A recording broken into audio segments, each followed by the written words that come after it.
Hi hello welcome to our channel Sravanthi Bolloju home vlogs. Today special recipe కొబ్బరి ముట్టీలు. కొబ్బరి ముట్టీలు అనగానే ఆయిల్లో వేసి డీప్ ఫ్రై చేయకుండా ఇలా నేను చెప్పిన పద్ధతిలో ఒక్కసారి ట్రై చేసి చూడండి. ఎక్కువ ఆయిల్ పీల్చకుండా తక్కువ ఆయిల్ తోటే కమ్మటి ముట్టీలను సింపుల్గా ప్రిపేర్ చేసుకోవచ్చు.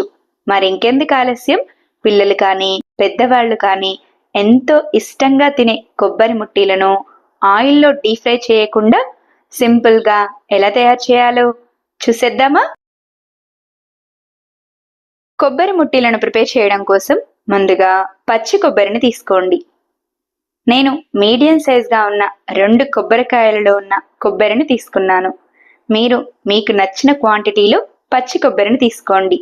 ఇలా తీసుకున్న పచ్చి కొబ్బరిపై ఉన్న పెంకు మొత్తాన్ని నీట్గా తీసేసి చిన్న ముక్కలుగా కట్ చేసుకొని ఒకసారి శుభ్రంగా కడిగి బౌల్లోనికి తీసుకోండి. ఇలా తీసుకున్న పచ్చి కొబ్బరిని గ్రైండ్ చేయడం కోసం మిక్సీ జార్ను తీసుకొని అందులో కొద్దిగా కొబ్బరిని వేసుకుంటూ మెత్తని పేస్ట్లా గ్రైండ్ చేసుకోండి. కొబ్బరి మొత్తం ఒకేసారి వేసి గ్రైండ్ చేశారంటే సరిగా గ్రైండ్ అవ్వదు. కాబట్టి ఇలా కొద్దిగా వేసుకొని మాత్రమే గ్రైండ్ చేసుకోండి. కొబ్బరి తురుము అనేది ఇలా వీడియోలో చూపించిన విధంగా మెత్తగా గ్రైండ్ అయితే సరిపోతుంది.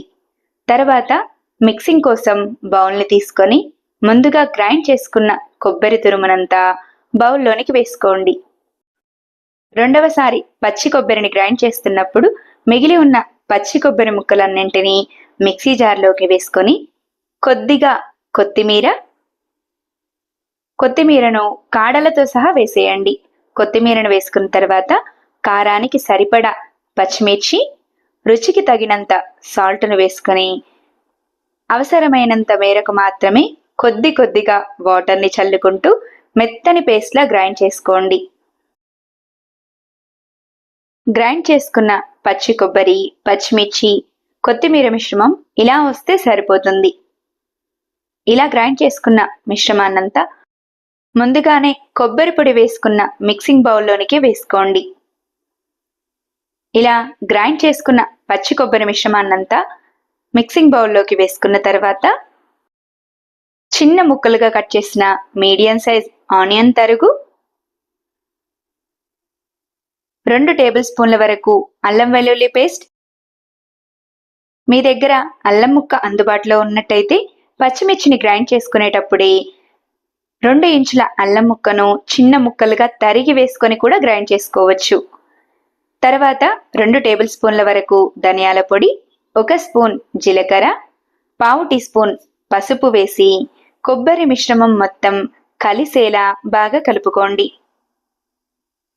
మసాలాలు పచ్చి కొబ్బరి మిశ్రమం అంతా చక్కగా కలిసిన తర్వాత 3/4 కప్పు వరకు శనగపిండి, 3/4 కప్పు వరకు బియ్యం పిండిని వేసుకోండి. పిండికి కొలత ఏమీ ఉండదు. కొబ్బరి కన్సిస్టెన్సీని బట్టి ఉండలా వచ్చేంత వరకు కొద్దిగా శనగపిండిని, బియ్యం పిండిని సమానంగా తీసుకుంటూ పిండి కొలతను అడ్జస్ట్ చేసుకోండి. పచ్చి కొబ్బరి మిశ్రమం రెడీ అయిన తర్వాత కొద్దిగా మిశ్రమాన్ని తీసుకుంటే పిండి అనేది చేతులకు అంటుకుపోకుండా చక్కగా రౌండ్ బాల్లా వచ్చేయాలి.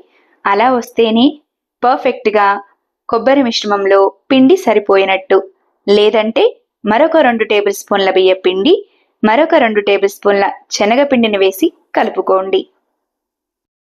ఇలా కొబ్బరి మిశ్రమం అంతా చక్కగా కలుపుకున్న తర్వాత కొద్దిగా కొబ్బరి మిశ్రమాన్ని చేతిలోకి తీసుకుంటూ మీకు నచ్చిన సైజుల్లో చిన్న లడ్డూల్లా చుట్టుకోండి.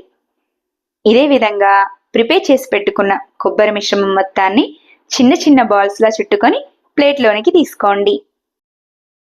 ఇలా ప్రిపేర్ చేసుకున్న పచ్చి కొబ్బరి బాల్స్ను పక్కన పెట్టేసేయండి. తర్వాత ఆవిరి కోసం స్టవ్ వెలిగించి కాస్త వెడల్పుగా ఉన్న బౌల్ను పెట్టుకొని అందులోనికి సగం కంటే ఎక్కువగా వాటర్ని పోయండి. వాటర్ పోసిన తర్వాత ఇలా వీడియోలో చూపించిన విధంగా బౌల్పై జల్లిబుట్టను పెట్టేసేయండి. జల్లిబుట్టను పెట్టుకున్న తర్వాత జల్లిబుట్టపై మరొక ప్లేట్ను పెట్టండి. నేను ఆవిరి ప్లేట్ను పెట్టాను. మీకు అందుబాటులో ఆవిరి ప్లేట్ లేనట్టయితే మామూలు ప్లేట్లైనా జల్లిపుట్టపై పెట్టేసేయండి. ఇలా ప్లేట్ని పెట్టుకున్న తర్వాత ప్లేట్కంతా ఒక 2 టేబుల్ స్పూన్ల వరకు ఆయిల్ని వేసి ప్లేట్ అంతా అప్లై చేయండి. ఆయిల్ మొత్తాన్ని అప్లై చేసుకున్న తర్వాత ముందుగా ప్రిపేర్ చేసుకున్న పచ్చి కొబ్బరి బాల్స్ని ఒక్కొక్కటిగా ప్లేట్ పై పెట్టేసేయండి. పచ్చి కొబ్బరి బాల్స్ అన్ని పెట్టేసుకున్న తర్వాత బౌల్ పై మూతను పెట్టి స్టవ్ని హై ఫ్లేమ్లో ఉంచి 10 నుంచి 15 నిమిషాల వరకు ఉడికించండి. 10 నుంచి 15 నిమిషాల వరకు చక్కగా ఉడికిన తర్వాత ఇలా పచ్చి కొబ్బరి బాల్స్ని చేతితో టచ్ చేసి చూడండి. ఇలా పిండి అనేది ఏమాత్రం అంటుకుపోకుండా ఉంటే పర్ఫెక్ట్గా ఉడికినట్టు. ఇలా పర్ఫెక్ట్గా ఉడికిన కొబ్బరి ముట్టీలను ప్లేట్లోనికి తీసుకోండి. ఆయిల్లో డీప్ ఫ్రై చేయకుండా ఇలా ఆవిరికి ఉడికించి ముట్టీలను ప్రిపేర్ చేస్తాము కాబట్టి ఎంతో హెల్దీ కూడా. ఇలా కొబ్బరి ముట్టీలన్నింటినీ ప్లేట్లోకి తీసుకున్న తర్వాత స్టవ్ వెలిగించి ప్యాన్ను పెట్టుకొని 2 టేబుల్ స్పూన్ల వరకు ఆయిల్ని వేయండి. ఆయిల్ చక్కగా హీట్ అయ్యేంత వరకు స్టవ్ని మీడియం ఫ్లేమ్లో ఉంచి హీట్ చేయండి. ఆయిల్ చక్కగా హీట్ అయిన తర్వాత ఇలా బౌల్ అంతా స్ప్రెడ్ అయ్యేలా ప్యాన్ను రౌండ్గా తిప్పండి.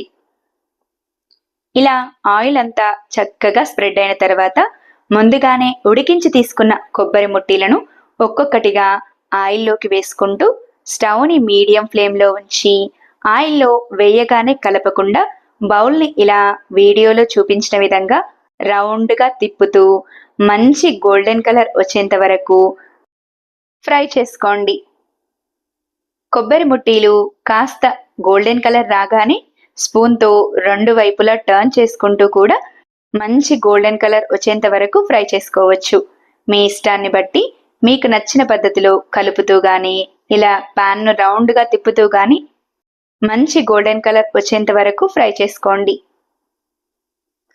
కొబ్బరి ముట్టీలు ఇలా చక్కగా ఫ్రై అయి మంచి గోల్డెన్ కలర్ రాగానే 2 నుంచి 3 రెమ్మల కరివేపాకును వేసి కరివేపాకు కూడా కాస్త క్రిస్పీగా అయ్యేంత వరకు కలుపుతూ ఫ్రై చేసి ప్లేట్లోనికి తీసుకోండి.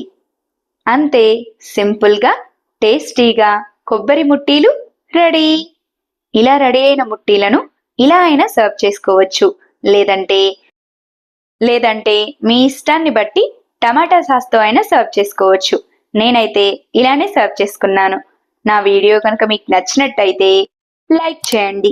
ఇలాంటి మరెన్నో ఇంట్రెస్టింగ్, టేస్టీ, హెల్దీ రెసిపీస్ కోసం నా ఛానల్ని సబ్స్క్రైబ్ చేయండి.